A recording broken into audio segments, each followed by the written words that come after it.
உங்கள் ஃப்ரெண்டு கிட்ட ஹோட்டலுக்கு போயிட்டு ஒரு தோசை வாங்கிட்டு வர சொல்கிறீங்கன்னு வச்சுப்போம். அவரும் கடைக்கு போயிட்டு தோசை இருக்கான்னு கேட்டுட்டு இருந்துச்சுன்னா வாங்கிட்டு வந்து உங்ககிட்ட தருவார். இப்போ தோசை இருக்கா இல்லையான்னு கேட்குறாருல அந்த கடையில், அதை தான் கண்டிஷன்ஸ்னு சொல்லுவோம். அந்த இருக்கு இல்லைங்கிறத பொறுத்து அந்த ப்ரோக்ராம் ரன் ஆகும். ஒரு எக்ஸாம்பிள் பார்க்கலாம். இப்போ நான் ஒரு லிஸ்ட்டு க்ரியேட் பண்ண போகிறேன். அதுக்கு ஹோட்டல் டிஷ்ஷஸ்னு பேர் வச்சுக்கலாம். ஹோட்டல் டிஷ்ஷஸ் ஈக்குவல் டு அதுக்குள்ளார பூரி தோசை, இது ரெண்டும் நான் போட்டுக்கிறேன். இப்போ இந்த லிஸ்ட்டு தான் ஹோட்டலில் இருக்க டிஷ்ஷஸ்னு வச்சுக்கோங்க. இப்போ ஒரு இஃப் கண்டிஷனை டிஃபைன் பண்ணலாம். இஃப் இந்த தோசை வந்து இந்த ஹோட்டல் டிஷ்ஷஸில் இருந்துச்சுன்னா யுவர் தோசா இஸ் ரெடின்னு பிரிண்ட் பண்ணுவோம். இதில் தோசா இன் ஹோட்டல் டிஷ்ஷஸ்ன்னு போட்டிருக்கோம் இல்லையா, இது உங்களுக்கு என்னன்னு தெரியுதா? நம்ம ஏற்கனவே ஆப்ரேட்டர்ஸ் இல்லை மெம்பர்ஷிப் ஆப்ரேட்டர்ஸ் பார்த்தோம்ல, அதுதான் இது. உங்களுக்கு ஏற்கனவே தெரியும், இதில் அந்த டிஷ்ஷஸ் இருந்துச்சுன்னா ட்ரூன்னு ரிட்டர்ன் பண்ணும், இல்லைன்னா ஃபால்ஸ்ன்னு ரிட்டர்ன் பண்ணும். இந்த இஃப் கண்டிஷன் எப்போவுமே ட்ரூ இல்லை ஃபால்ஸ் இது ரெண்டுத்தை மட்டும்தான் செக் பண்ணணும். ட்ரூவாக இருந்தால் அதுக்கு உள்ளர எழுதியிருக்க கோடை எக்ஸிக்யூட் பண்ணணும், ஃபால்ஸாக இருந்தால் அதை எக்ஸிக்யூட் பண்ணாது. இது உள்ள கோடை ரன் பண்ணணும்னு சொல்கிறோம்ல, அது எப்படி உள்ளே இருக்கிற கோடு வெளியே இருக்கிற கோடுன்ட்டு பைத்தானுக்கு தெரியும். அதுக்கு தான் இந்த ஸ்பேஸ் யூஸ் ஆகுது. இப்போ நீங்கள் ஒரு லைன் ஆஃப் கோடை எழுதிட்டு ஸ்பேஸ் விட்டுட்டு மற்ற கோடெல்லாம் எழுதுறீங்கன்னு வச்சுக்கோங்க. இந்த ஸ்பேஸ் விட்டு எழுத கோடை எல்லாத்தையுமே அது உள்ளே இருக்கிற கோடாக தான் எடுத்துக்கும். இதை தான் பைத்தானில் இண்டென்டேஷன்னு சொல்லுவோம். ஆமாம், இது வரைக்கும் இதை பார்க்கவே இல்லையே, இப்போ மட்டும் ஏன் பார்க்குறோம்? இதுக்கு முன்னாடி பார்த்த கோடு எல்லாமே சிங்கிள் லைன் சின்டெக்ஸ், அதாவது ஒரு லைனில் அந்த கோடை எழுதுனா போதும். ஆனால் இந்த இஃப் கண்டிஷன் அப்படி இல்லை, இது மல்டி லைன் சின்டெக்ஸ். இந்த இஃப் கண்டிஷனை டிஃபைன் பண்ணுறதுக்கு நமக்கு மல்டிபிள் லைன்ஸ் தேவைப்படும். அதனாலேயே இந்த இண்டென்டேஷன் ரொம்ப முக்கியம். இதை நீங்கள் தப்பாக கொடுத்தீங்கன்னா உங்களுக்கு எரர் வரும். நெக்ஸ்ட் இந்த கண்டிஷனில் எல்இஃப் அப்புறம் எல்ஸ்னா என்னன்னு பார்க்கலாம். இப்போது அதே ஃப்ரெண்டுக்கிட்ட நீங்கள் பரோட்டா வாங்கிட்டு வாங்கன்னு சொல்கிறீங்கன்னு வச்சுப்போம். ஆனால் அந்த கடையில் வெறும் நூடுல்ஸ் மட்டும்தான் இருக்குது. அப்போ ஹோட்டல் டிஷ்ஷஸ் ஈக்குவல் டு லிஸ்ட்டுக்குள்ளே நூடுல்ஸ்ன்னு மென்ஷன் பண்ணிக்கலாம். இதுதான் அந்த கடையில் உள்ள டிஷ்ஷஸ். இப்போது இஃப் பரோட்டா இன் ஹோட்டல் டிஷ்ஷஸான்னு நம்ம பார்க்கும்போது நமக்கு ஃபால்ஸ்ன்னு தான் ரிட்டர்ன் பண்ணணும். ஸோ இந்த கோடை அது எக்ஸிக்யூட் பண்ணாது. உங்கள் ஃப்ரெண்டு உங்ககிட்ட திருப்பி கேட்குறாரு அங்கே பரோட்டா இல்லைன்ட்டு. அதுக்கு நீங்கள் அப்படி இல்லைன்னா தோசை வாங்கிட்டு வாடா, அதுவும் இல்லைன்னா இட்லி வாங்கிட்டு வா, எதுவுமே இல்லைன்னா அங்கே இருக்க எதையாச்சும் வாங்கிட்டு வான்னு சொல்கிறீங்க. இப்படி தான் எல்இஃப்பும் எல்ஸும் உங்கள் ப்ரோக்ராமில் ரன் ஆகும். ஃபஸ்ட்டு பரோட்டா செக் பண்ணிங்களே, அதுக்கப்புறம் அதில் இல்லைன்னொன்னே நெக்ஸ்ட்டு எல்இஃப்க்கு வரும். எல்இஃபில் மறுபடியும் செக் பண்ணும், இந்த இட்லி ஹோட்டல் டிஷ்ஷஸில் இருக்கான்னு பார்க்கும். ஆக்சுவலாக அதுவும் இல்லை, கரெக்டாக? ஸோ இப்போ அடுத்த எல்இஃப்க்கு வரும். அடுத்தது என்ன சொன்னீங்க? தோசை இருக்கான்னு கேட்க சொன்னீங்க, கரெக்டாக? தோசை இன் ஹோட்டல் டிஷ்ஷஸில் இருக்கான்னு பார்க்கும். ஆக்சுவலாக அதுவும் கிடையாது. ஸோ அதுக்கப்புறம் தான் எல்ஸுக்கு வரும். எல்ஸ்னால் ஒன்றும் இல்லை, நீங்கள் ஏதாச்சும் வாங்கிட்டு வான்னு சொன்னீங்களே, அதுதான் அது.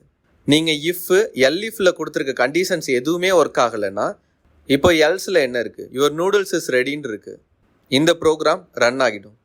இப்படி தான் கண்டிஷன்ஸ் பைத்தானில் ஒர்க் ஆகுது. இப்போ இதை ப்ராக்டிக்கலாக ஒர்க் பண்ணி பார்க்கலாம். இப்போ இஃப் கண்டிஷனை நம்ம ரன் பண்ணி பார்க்க போகிறோம்.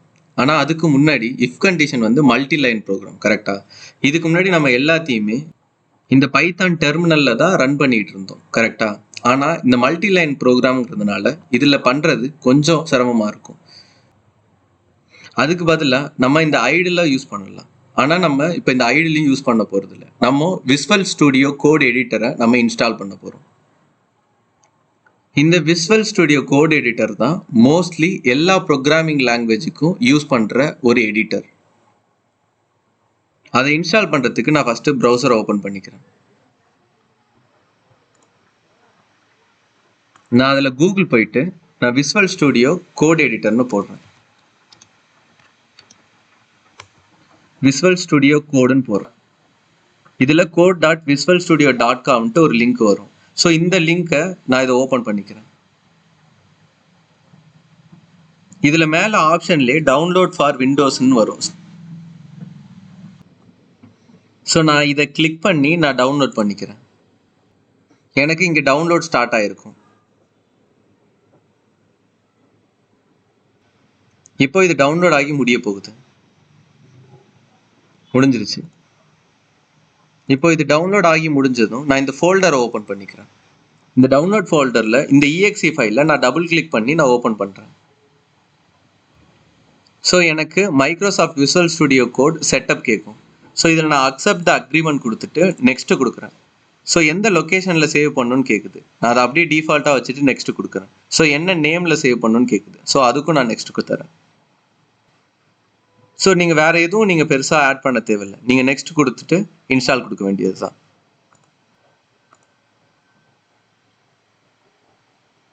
இப்போ நமக்கு இன்ஸ்டால் ஆகிட்டு இருக்கு.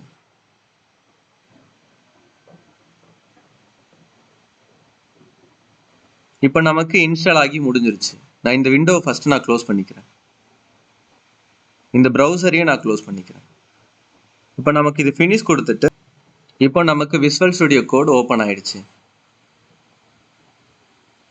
ஸோ இது ஃபஸ்ட்டு டிஃபால்ட்டாக வர வெல்கம் பேஜ். இதுலேருந்து நீங்கள் நியூ ஃபைல் க்ரியேட் பண்ணிக்கலாம், ஏற்கனவே உள்ள ஃபைலை ஓப்பன் பண்ணிக்கலாம், நம்ம ஓப்பன் ஃபோல்டர் கொடுத்துக்கலாம், இல்லை கிட் ரெபாசிட்டரிலேருந்து க்ளோன் பண்ணிக்கலாம். இந்த கிட்டுங்கிறத நம்ம ஃப்யூச்சரில் பார்க்கலாம். நான் இப்போ இந்த வெல்கம் பேஜை நான் க்ளோஸ் பண்ணிக்கிறேன். இப்போ எனக்கு எதுவுமே இல்லை, இந்த விஎஸ் கோடில் ஃபுல் எம்டியாக இருக்குது. கரெக்டாக? இப்போ நான் ஃபைல் எக்ஸ்ப்ளோர் போயிட்டு ஏதாச்சும் ஒரு டிரைவில் இதுக்குன்ட்டு ஒரு ஸ்பெசிஃபிக் ஃபோல்டர் நான் க்ரியேட் பண்ணிக்க போகிறேன். நியூ கொடுத்துட்டு ஃபோல்டர் ஓப்பன் பண்ணி பைத்தான் ப்ரோக்ராம் நான் அப்படின்னு ஒரு ஃபோல்டர் ஓப்பன் பண்ணிக்கிறேன். ஸோ இந்த ஃபோல்டரில் தான் இனிமேல் எழுதுகிற எல்லா ப்ரோக்ராமையும் சேவ் பண்ணி வச்சுக்க போகிறோம், ரன் பண்ணி பார்க்க போகிறோம். நான் இதை க்ளோஸ் பண்ணிக்கிறேன். இப்போ மறுபடியும் நான் அந்த விஎஸ் கோடில் போயிட்டு நான் ஃபைல் ஓப்பன் பண்ணிவிட்டு இதில் உங்களுக்கு நிறைய ஆப்ஷன்ஸ் இருக்கும். இங்கே நியூ ஃபைல்னு ஒரு ஆப்ஷன் இருக்குது, நியூ விண்டோன்னு ஒரு ஆப்ஷன் இருக்குது, அது ஓப்பன் ஃபைல்னு ஒரு ஆப்ஷன் இருக்குது, ஓப்பன் ஃபோல்டர்னு ஒரு ஆப்ஷன் இருக்குது. நம்ம ஒரு நியூ ஃபைலை நம்ம க்ரியேட் பண்ணிக்கலாம். ஸோ இதை டெக்ஸ்ட் ஃபைலா பைத்தான் ஃபைலான்னு கேட்குது. நான் பைத்தான் ஃபைலை நான் ஓப்பன் பண்ணிக்கிறேன். இப்போ இது சேவ் ஆகாமல் இருக்குது. நான் கண்ட்ரோல் எஸ் கொடுத்துட்டு நான் எந்த ஃபோல்டரில் நம்ம ஓப்பன் பண்ணி வச்சுருக்கோன்னு உங்களுக்கு ஞாபகம் இருக்கா? திஸ் பிசியில் இந்த கோலனில் பைத்தான் ப்ரோக்ராம்குள்ளார நான் சேவ் பண்ண போகிறேன். இது வந்து இஃப் கண்டிஷனுக்குள்ள ப்ரோக்ராம். கரெக்டாக? அதனால நான் இஃப் கண்டிஷன்னு அந்த ஃபைல் நேமை மாற்றிக்கிறேன்.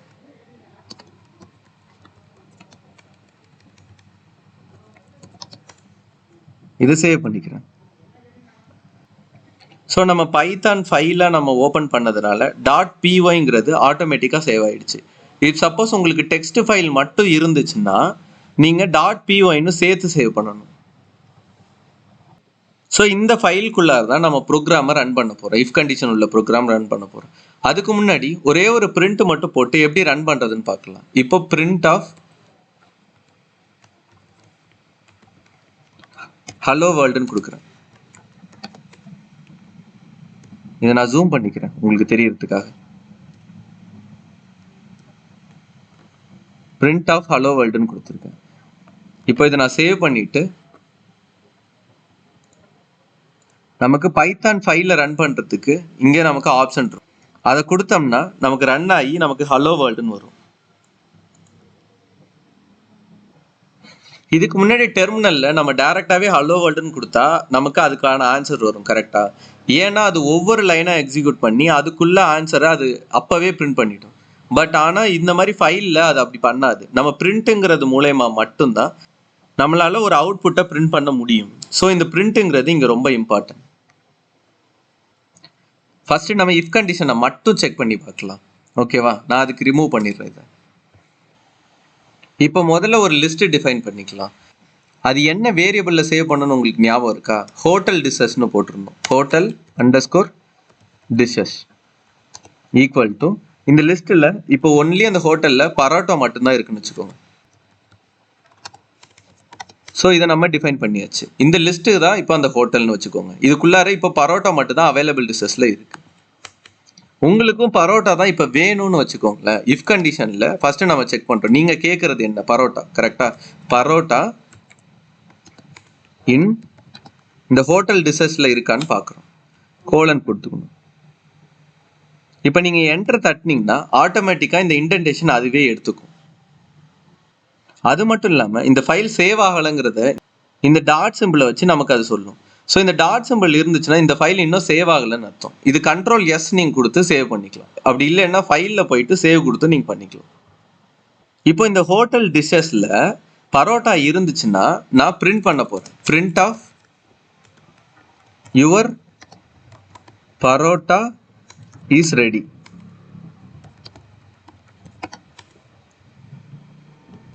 இப்போ இதை ரன் பண்ணி பார்க்கலாம். ரன் பண்ணுறதுக்கு இந்த சைடில் உள்ள இந்த சிம்பிள் மூலயமா நீங்கள் ரன் பண்ணி பார்க்கலாம். இதை நீங்கள் கிளிக் பண்ணிங்கன்னா உங்களுக்கு டெர்மினல் ஓப்பன் ஆகி உங்களுக்கு அவுட்புட் வரும், பரோட்டா இஸ் ரெடின்ட்டு. ஸோ ஏன்னா நீங்கள் கேட்குற வேல்யூ அந்த அவைலபிள் டிஷஸில் இருக்குது. உங்களுக்கு இந்த மெம்பர்ஷிப் ஆப்ரேட்டங்கிறதுனால ஆல்ரெடி இந்த பரோட்டா இந்த ஹோட்டல் டிஷஸில் இருக்குங்கிறதுனால இது ட்ரூவை ரிட்டர்ன் பண்ணும். இஃப்க்கு அப்புறம் ட்ரூ வந்துச்சுன்னா இதுக்குள்ளார உள்ள கோடை ரன் பண்ணும். இப்போ பாருங்கள், உங்களுக்கு பரோட்டாவுக்கு பதிலாக தோசை வேணும்னு வச்சுக்கோங்க. நான் இதை மாற்றுறேன். நீங்கள் தோசை வேணும்னு கேட்குறீங்க. இப்போ தோசை வந்து இங்கே இருக்கா இல்லையான்னு செக் பண்ணி பார்க்கும். கரெக்டாக? ஸோ இப்போ நான் இதை எக்ஸிக்யூட் பண்ணேன்னா எனக்கு எதுவுமே பிரிண்ட் ஆகாது இங்கே. ஏன்னா இந்த அவைலபிள் டிஷஸில் தோசைங்கிறது இல்லை. ஸோ இங்கே மெம்பர்ஷிப் ஆப்ரேட்டரை மட்டும் வச்சு தான் செக் பண்ண முடியுமா? அதுதான் கிடையாது. நீங்கள் பூலியனாக ரிட்டர்ன் பண்ணுற எந்த கம்பேரிசன் ஆப்ரேட்டர் எல்லாத்தையும் கூட நீங்கள் வச்சு செக் பண்ணலாம். இப்போ தோசை ஈக்குவல் டு தோசாவான்னு பார்க்கலாம், இல்லை ஒரு நம்பர் கொடுத்து லெஸ் தென் இந்த வேல்யூவான்னு பார்க்கலாம். நீங்கள் என்ன வேணால் இந்த கண்டிஷனில் கொடுக்கலாம். ஒரே ஒரு ரூல் தான், இது ரிட்டர்ன் ட்ரூ இல்லைனா ஃபால்ஸ்ன்னு பண்ணணும். ஏன்னா கடைசியாக இந்த இஃப் கண்டிஷன் ட்ரூவா இல்லை ஃபால்ஸான்னு மட்டும்தான் பார்க்கும். நான் இதையும் தோசான்னு மாற்றிக்கிறேன். ஸோ இப்போ நீங்கள் உங்களுக்கு தோசை அங்கே கடையில் இல்லைன்னு தெரிஞ்சு போச்சு. சரி, தோசை வேணாம், எனக்கு பதிலாக வேறு ஏதாச்சும் வேணும், அதாவது இட்லி வேணும்னு வச்சுக்கோங்க. அந்த சமயத்தில் தான் நம்ம எல்இஃப்கே போவோம். இப்போ நீங்கள் என்ட்ரு தட்டோன்னே இங்கே இன்டென்டேஷனில் தான் வரும். ஆனால் நீங்கள் எல்இஃப் ஸ்டார்ட் பண்ணும்போது திருப்பியும் ஃபஸ்ட் லைன்லேருந்து தான் ஸ்டார்ட் பண்ணணும். EL if elif. நீங்கள் இப்போ என்ன வேணும்னு கேட்டீங்க? இட்லி வேணும்னு கேட்டீங்க. கரெக்டாக? இட்லி இன் ஹோட்டல் டிஷஸ். ஸோ இது இருக்கான்னு செக் பண்ணணும். இப்போ இட்லி இருந்துச்சுன்னா என்ன பண்ணணும்னா print your idli is ready. Your idli is ready. கரெக்டா? இதை நான் சேவ் பண்ணிட்டு நான் ரன் பண்ணி பார்க்குறேன். ஆனால் இப்போ நீங்கள் ரெண்டாவதா எல்ஸ் இஃப் கேட்டிருக்கீங்களா, அதுவும் இங்கே இருக்கா இந்த அவைலபிள் டிஷஸில்? இல்லை. ஸோ அப்போது இதுவும் ரன் ஆகாது, உங்களுக்கு எதுவுமே ஆகாது. பாருங்கள், நான் இது ரன் பண்ணுறேன். இது ரன் ஆகிட்டு உங்களுக்கு எதுவுமே ரிட்டர்ன் வேல்யூ வரல. சரி, பரவாயில்ல. இப்போ என்ன இருக்கோ அதை வாங்கி சாப்பிட்லான்னு முடிவு பண்ணிட்டீங்கன்னு வச்சுக்கோங்க. கடைசியாக அந்த எல்ஸுங்கிறத யூஸ் பண்ணுங்க. ஸோ இந்த இஃப் கண்டிஷனும் நீங்கள் ஒர்க் ஆகலை, எல்ஸ் இஃப்பும் ஒர்க் ஆகலைன்னா கடைசியாக இங்கே எல்ஸ் பார்ட்டுக்கு தான் அது வரும். இதே போல் நீங்கள் மல்டிபிள் எல்இஃபை நீங்கள் ஆட் பண்ணிகிட்டே போயிட்டுருக்கலாம். சப்போஸ் ஏதாவது ஒரு எல்இஃபில் கண்டிஷன் ட்ரூ ஆகிடுச்சுன்னு வச்சுக்கோங்களேன், இங்கே பிரிண்ட் பண்ணிவிட்டு இதோடைய இந்த இஃப் ஸ்டேட்மெண்ட் நின்றுடும். அதுக்கு கீழே அது ப்ரொசீட் பண்ணாது. இப்போ எல்ஸ் இஃப்ல நான் என்ன போட போகிறேன்? Print your parotta is ready. Parotta is ready. ஆக்சுவலாக நமக்கு தோசை இருக்கான்னு கேட்டோம். இந்த டிஷஸில் தோசை இருக்கா? இல்லை. ஸோ இங்கேருந்து இதில் நின்றுட்டு அடுத்ததுக்கு வரும். இந்த கண்டிஷனை செக் பண்ணி பார்க்கும். இட்லி இருக்கான்னு அடுத்தது பார்க்கும். இந்த டிஷஸில் அதுவும் இல்லை. ஸோ இதையும் ஸ்டாப் பண்ணிவிட்டு அடுத்ததுக்கு வரும் எல்ஸ். இப்போ எல்ஸில் வந்துட்டு இந்த ப்ரோக்ராமை ரன் பண்ணணும். யுவர் பரோட்டா இஸ் ரெடின்ட்டு இதை ரன் பண்ணி பார்ப்போம். நமக்கு அவுட்புட்டு யுவர் பரோட்டா இஸ் ரெடின்னு வரணும். தெரியுதா? உங்களுக்கு பிரிண்ட் ஆயிருக்கு பாருங்கள், யுவர் பரோட்டா இஸ் ரெடின்ட்டு. இப்படி தான் ஒரு இஃப் கண்டிஷன்ஸை நம்ம டிஃபைன் பண்ணணும். உங்களுக்கு இதில் ஏதாச்சும் கிளாரிஃபிகேஷன் வேணும்னா கமெண்ட் பண்ணுங்கள். இந்த விஎஸ் கோடை பற்றி நம்ம வேறு வீடியோவில் டீட்டெயில்டாக பேசலாம். அடுத்த வீடியோவில் லூப்ஸ் எல்லாம் எப்படி ஒர்க் ஆகுதுன்னு பார்க்கலாம். உங்களோட ஒவ்வொரு சஜஷன்ஸும் எங்களுக்கு ரொம்ப முக்கியம். மறக்காமல் கமெண்ட் பண்ணுங்கள். பைத்தான் மட்டும் இல்லாமல் நியூ டெக்னாலஜியை ஈஸியாக கற்றுக்கணுன்னா எங்கள் சேனலை சப்ஸ்கிரைப் பண்ணிக்கோங்க. இது லேர்ன்ஸ் டெவலப்மெண்ட் ஹப்.